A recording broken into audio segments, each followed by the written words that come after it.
Berburu Lailatul Qadar.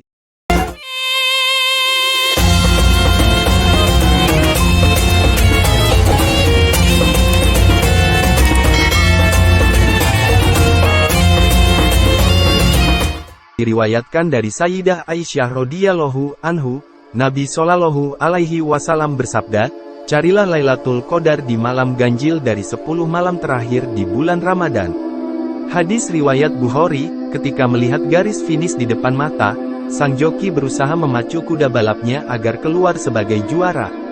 Bagaimana dengan kita, ketika melihat garis finish Ramadan di depan mata? Akankah kita semakin memacu diri untuk bersungguh-sungguh dalam beribadah supaya keluar Ramadan menjadi pemenang Lailatul Qadar dan la'allakum tattaqun? Ataukah sebaliknya semakin memperlambat laju ibadah karena bosan atau sibuk dengan mempersiapkan hari raya? Memang tabiat nafsu, ia senang hal baru dan lambat laun akan merasa bosan. Demikianlah di bulan Ramadan di mana di awalnya banyak orang yang melakukan taraweh namun lambat laun mereka berguguran hingga di akhir Ramadan nyaris jumlah jamaah tidak berbeda dengan hari-hari biasa di luar Ramadan, padahal di masa-masa akhir Ramadan itulah terdapat pahala besar yaitu Lailatul Qadar. Cukuplah kiranya motivasi keberadaan amalan pada malam Lailatul Qadar lebih baik dari amalan selama 1000 bulan atau 83 tahun alias seumur hidup kita, dan ditambah dengan pengampunan dari dosa-dosa kita yang pernah kita lakukan sebelumnya. Baginda Nabi Shallallahu alaihi wasallam bersabda, "Barang siapa menghidupkan malam Lailatul Qadar dengan ibadah karena iman dan mengharap pahala dari Allah, maka dosa-dosanya yang telah lalu akan diampuni." Hadis riwayat Bukhari.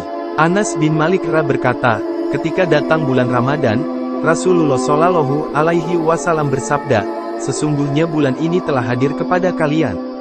Di bulan ini ada satu malam yang lebih baik dari 1000 bulan. Barang siapa terhalang, tidak mendapatkan dari Lailatul Qadar, maka dia telah terhalang dari semua kebaikan. Dan tidaklah terhalang dari kebaikan Lailatul Qadar kecuali orang yang benar-benar terhalang dari kebaikan dan keberuntungan." Hadis riwayat Ibnu Majah. Lailatul Qadar berawal dari kisah 4 laki-laki dari Bani Israel yang beribadah kepada Allah selama 80 tahun dengan tanpa maksiat sekejap mata pun. Lalu Nabi SAW menyebut Ayub, Zakaria, Hizkil bin Azus dan Yusa bin Nun. Para sahabat pun takjub dengan kondisi mereka. Lalu Jibril datang kepada Nabi seraya berkata, "Wahai Muhammad, umatmu takjub dengan ibadah mereka selama 80 tahun dan tidak bermaksiat kepada Allah sekejap mata pun. Sesungguhnya Allah telah menurunkan sesuatu yang lebih baik dari itu." Lalu malaikat Jibril membacakan ayat ini kepada Nabi. Bismillahirrahmanirrahim. Inna anzalnahu fi lailatul qadr wa ma adraka ma lailatul qadr. Lailatul qadri khairun min alfi syahr. 1, 2, 3. Sesungguhnya kami telah menurunkannya, Al-Quran, pada malam Lailatul Qadar. Dan tahukah kamu apakah malam Lailatul Qadar itu? Malam Lailatul Qadar itu lebih baik dari 1000 bulan. Imam Ibnu Hajar Al-Haytami berkata, hikmah disamarkannya waktu Lailatul Qadar pada 10 hari terakhir adalah agar kita menghidupkan semua malamnya dengan ibadah, dan Lailatul Qadar itu merupakan keistimewaan khusus untuk kita, umat Nabi Muhammad Shallallahu alaihi wasallam, dan ia akan tetap ada sampai hari kiamat. Tuhfatul Muhtaj. Namun demikian Nabi Shallallahu alaihi wasallam memberikan batasan yaitu 10 hari terakhir bulan Ramadan sebagaimana hadits utama di atas, dan Rasul Shallallahu alaihi wasallam masih menambahkan dengan memberi tanda-tanda datangnya Lailatul Qadar secara fisik, di antaranya udara dan angin sekitar terasa tenang. Sebagaimana diriwayatkan dari Ibnu Abbas, Rasulullah Shallallahu alaihi wasallam bersabda, "Lailatul Qadar adalah malam yang penuh kemudahan dan kebaikan, tidak begitu panas, juga tidak begitu dingin. Pada pagi hari matahari bersinar tidak begitu cerah dan nampak kemerah-merahan." Hadis riwayat Al-Baihaqi. Yang menjadi pertanyaan adalah mengapa Rasul Shallallahu alaihi wasallam memberi tanda-tanda Lailatul Qadar pada pagi harinya? Bukankah malam Lailatul Qadar telah lewat tadi malamnya sehingga tidak ada manfaatnya baginya? Menjawab hal ini, Sayyid Bakri berkata, manfaat dari tanda-tanda tersebut adalah mengetahui bahwa siangnya itu adalah siang dari Lailatul Qadar, karena disunahkan juga beribadah di siang harinya sebagaimana dianjurkan beribadah pada malam harinya.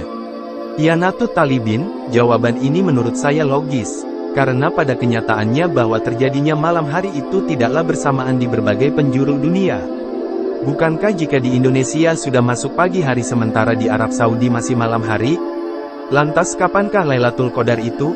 Para ulama berbeda-beda dalam menentukannya, bahkan Ibnu Hajar al-Asqalani berkata, ulama berselisih pendapat dalam menentukan malam Lailatul Qadar, bahkan pendapat tersebut mencapai lebih dari 40 pendapat, 46 pendapat. Fathul Bari, di samping tanda-tanda fisik dalam hadits, ada pula tanda-tanda yang dilihat secara pribadi. Imam Ibnu Hajar menyebutkan, ada yang berkata dia melihat semua benda bersujud, ada juga yang mengatakan semua tempat bersinar bahkan di tempat-tempat gelap, ada juga yang mengatakan mendengar salam atau ucapan dari malaikat, dan ada juga yang mengatakan tandanya adalah doa yang dipanjatkan malam itu terrealisasi.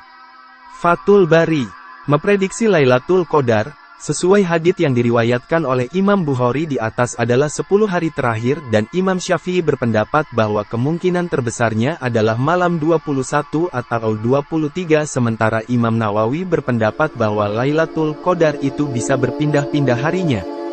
Dan sesuai tanda-tanda yang terdapat dalam hadits maupun tanda secara pribadi, Imam Ghazali, Abul Hasan As-Sazili, Nazam, Al-Bajuri memberikan prediksinya yang mengacu pada hari tanggal 1 bulan Ramadan.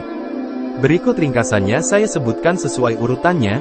Ahad, malam 29, 29 per 27 Senin, malam 21, 21 per 29 Selasa, malam 27, 27 per 25 Rabu, malam 29, 19 per 27 Kamis, malam 25 per 25, ganjil lebih besar dari 10 Jumat, malam 27, 17 per 29 Sabtu, malam 23, 23 per 21 untuk memperoleh kemuliaan Lailatul Qadar tersebut merujuk kepada teks hadits di atas.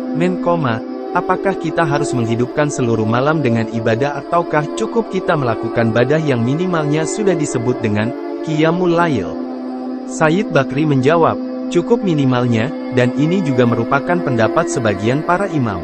Sampai-sampai ada yang mengatakan bahwa mendapat Lailatul Qadar itu dianggap cukup dengan salat fardu Isya, namun yang jelas secara uraf, adat, seseorang tidak disebut, al-lailata, mendirikan ibadah pada suatu malam, kecuali ia beribadah pada seluruh malam atau sebagian besar dari malam tersebut. Ianatut Talibin, namun demikian terdapat hadits, barang siapa melakukan salat maghrib dan isya secara berjamaah sampai akhir bulan Ramadan, maka dia telah mendapati Lailatul Qadar dengan bagian yang sempurna. Hadis riwayat Baihaqi, Sayyidah Aisyah radhiyallahu anhuma pernah bertanya, "Wahai Rasulullah, beritahukan kepadaku, jika aku mengetahui waktu malam Lailatul Qadar, apa yang akan aku baca pada waktu itu?" Beliau menjawab, "Bacalah, wahai Allah, sesungguhnya Engkau Maha Pemberi Maaf lagi Maha Pemurah. Engkau suka memberi maaf, maka maafkanlah aku." Wallahu a'lam. Semoga Allah Al-Bari membuka hati dan pikiran kita untuk semangat beribadah setiap malam sepanjang 10 malam terakhir ini guna mencari Lailatul Qadar. Allahumma innaka afuun tuhibul afwa fa'fu anni, ya Allah, Engkau Maha Pengampun, Engkau suka mengampuni, ampunilah aku. Allahumma sholli wa salim ala Sayyidina Muhammad wa ala alihi Sayyidina Muhammad.